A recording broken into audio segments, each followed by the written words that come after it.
Hello, this is Brian Stevens with Legacy Venture Group, and if you own a business, you probably thought about the day when you stop owning your business and go off doing the more exciting things. But there's questions like, when should I actually exit my business? Do I have to wait till I'm a certain age, or is there a certain time frame, or exactly what's involved in that? And what are my options? Do I just have to sell my business, or can I do other things? At Legacy, we help people through the options and deciding what's best. We help people with a lot of confidential sales, but I thought I'd go over a bit of an overview, and we work together with an organization called the Exit Planning Institute, which I think really does a great job of opening up and sharing insights and ideas into what's involved and things that will help you when you want to go out. Now, they have a value acceleration process which we go through with our clients who are willing to be patient and work through the different ways of optimizing the value and that sort of thing. We also deal with people that are at the point where they're just ready to harvest their value and get out of their business right away for one reason or another. But in general, we think that it's useful to look through your business and spend some time, maybe it's 3 months, maybe it's 6 months or so, maybe a year or more, to prepare themselves for the proper exit. There's 4 key questions that we ask through this one thing called the decide gate, which is sort of the end gate of 3 different gates that you go through. I'll go through that in more detail if you want to reach out to us. But you continually improve your business to a certain degree or clarify your goals, and then ask yourself, do I want to keep growing, or do I want to exit my business? Am I personally ready, and is my business ready and attractive, meaning that the marketplace is going to give you the best option for you? What's your best option? You know, you can sell a business. We'll go through other details and choices that you've got out there, but you can sell it to your employees. You might transfer it to your family members. And then again, what the theme of this is, you know, what is the right time to transition? So there is exit readiness, and it's not a state of mind, it's a fact. So is you, the owner, ready to sell? Can you get by without new income, or is your mindset ready to get to the point where you're ready to walk away from the business and no longer be the business owner? Or maybe you've got some sort of synergy where you say, I want to step away from the full-time operations, but I still would like to be involved to a degree. And then is the business ready? What's the market going to say about, hey, look at the financial records, look at this business, how much will the business change if the owner ends up leaving, etc.? That's being you. So there's tools and things that are useful for you to do to be prepared so that when it's time to go, you have done the right thing. So we'll go through some of the highlights of this, but I'll save this for a personal interaction with each and any one of you that wants to reach out to us. But have you spent the time and money to get fully educated in the process?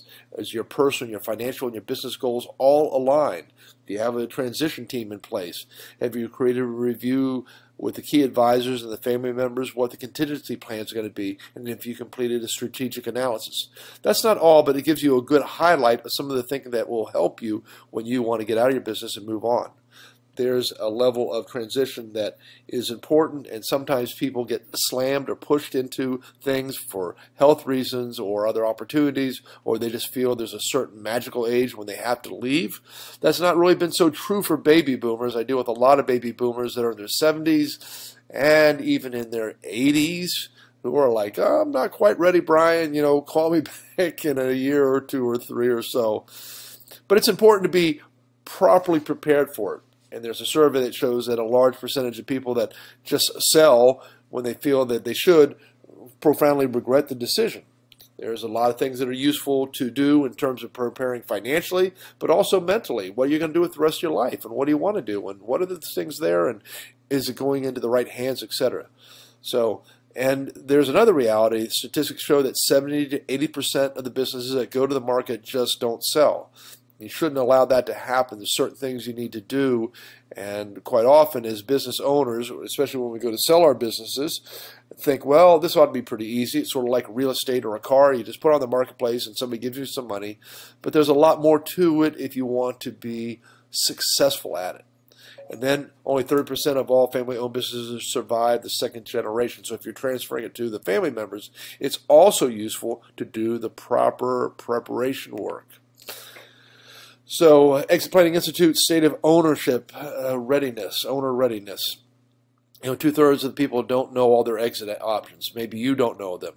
78% have no transition team, and 83% have no transition plan in writing, period. So that might be you. We'll cover the 5 Ds later on in a face-to-face, but they include things like divorce and death and disability and that sort of thing.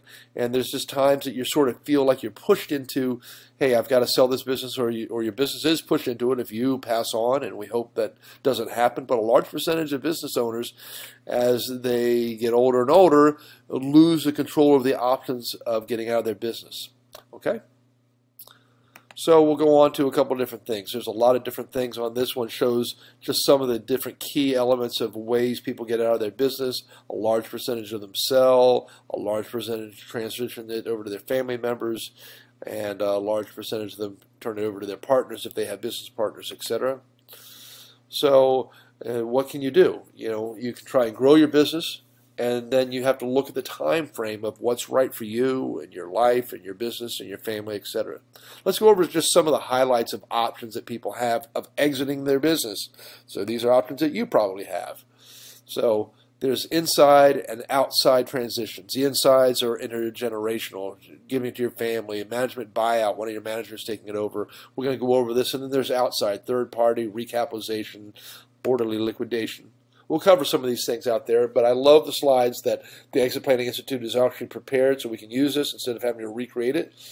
So intergenerational, the pros you can see on the screen out there. The business legacy is preserved because it's given over to family members. You have a higher buyer and seller motivation because the family members are excited about transitioning the ownership. There's a lower cost because you're doing it internally. It can be planned. There's more control. The cons are there's family dynamics, right? Not every family member is properly prepared for business ownership or leadership. The family might think it's a good idea and then freak out and go, oh my gosh, this isn't what I want to do, etc. There's the management buyout. You might have a good leader in your company that says, hey, I'd really like to take over this business and I might need some help with the capital and the financial aspects, but I've been a good leader and I'd like to take over it. The management can be sandbagging. In other words, they can make the numbers look like it's good enough to sell or not showing how much money they're making, etc. There's heavy seller financing usually involved in doing something like this. You not always get the highest price, and the terms might not be so great, but you can sort of work a lot of these things out, especially if you get the satisfaction of knowing that everything is continuing on with the right person that's reading your business. You can sell to partners if you have partners, right? So you can get out if you have a partnership and say, hey, I'm ready to get out. Quite often, if you have a couple of partners, they're at different ages, different mindsets, different perspectives of well-being and priorities as they get older in life. And so you might have somebody that's willing to sell and one person that's willing to stick around and wants to stick around. So that's another option if you have that. And then ESOP is a really great program. I love this program. This allows the employees to own the business. So they get it over time, and they have some equity and they earn some ownership. They've got some challenges with it, like everything does. So it's complicated. It can be somewhat expensive up front, although the long-term value can be quite satisfying. The company is compelled to do buyback shares from departing employees. So you've got to think through the different elements and really, really craft the proper documentation and organization and leadership to make these things right. But there's certainly a really viable option. Now, one of the things we do a lot at Legacy is we help people find that third party to take over the business, some outside company to come in, whether it's a private equity group for the companies that are generating usually 1.5 million in EBITDA or earnings or above. But sometimes there's people that are looking to expand, or they're leaving corporate America, or they're leaving the military, or they're coming from another country and they need a visa and they could buy a business and get that. So there's different ways of doing that. It can take a little while to do. Usually these processes take 9 to 12 months, and that's an average. So there's some that will sell in a few months, and there's some that will sell in a couple of years. It's not a quick process to find that right person with the right qualities and characteristics, as well as things that are going on in the economy, like the lending rates, etc. Recapitalization allows you to sort of get out of part of your business and bring in an investment partner to help grow and develop and run the business. So let's say you sell 50% of the business to a company, and they start taking the leadership and improving the business out there. And then later on, if they grow the business quite a bit out there, then you get what they call a second bite of the apple. They go to then sell the second half of the business, and they have the satisfaction of knowing that you're going to get more money for the second half of the business because they've actually improved it. There can be things like cultural shifts or changes because now they're having an influence in your business, etc. But these are all things that you have to look through and desire. Sort of the last option that I really don't like, and there's really, you can do hybrids of these things, and there's still other options I guess that people can think of, but one of the things that sometimes people get to the point, I see it happen way too often really, is a business shutdown and they decide to sell off the assets, the inventory, the physical equipment, but you miss out on getting the money for the most important part of most businesses, which is that intangible part of your business, right? I mean, you can have a business running, it's making a lot of money, and then you could take another business and just have the trucks and the manufacturing equipment sitting in a warehouse, and those two are worth entirely different amounts because it's that working organization, that intangible part, the customers and the reputation and the brand and the systems and the process that make businesses valuable. But sometimes the best thing is just to go out and try and have a orderly liquidation. Hey, we're closing down, or we're getting rid of all the different equipment, and the heck with it, we're moving on. But you should always get something for your business. Every business is worth something. I haven't found a business that wasn't worth anything, and there's always exceptions to the rules, I suppose. But keep in mind that you should just never give up on your business and just totally give up completely. There's options out there.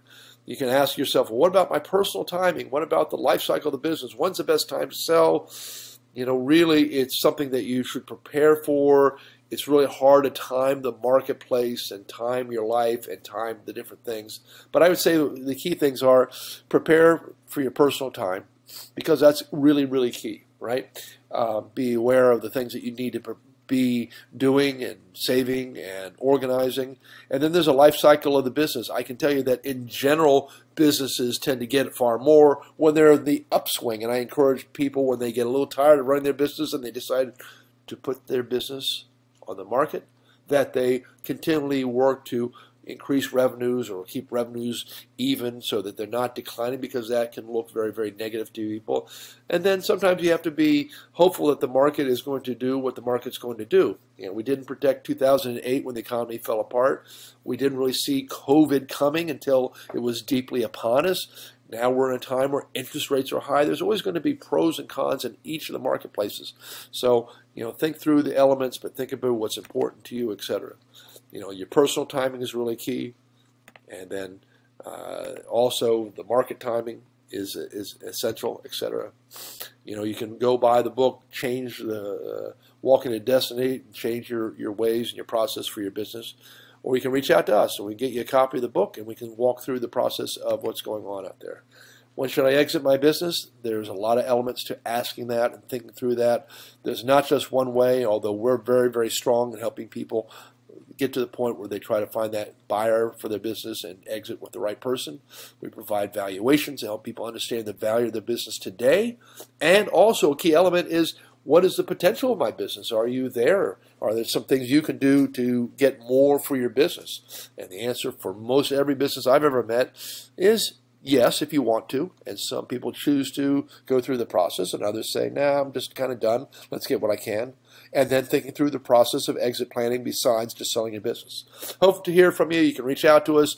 Our website is BuyBizUSA. We are the Legacy Venture Group, and we do business sales and acquisitions and mergers, valuations, and exit planning.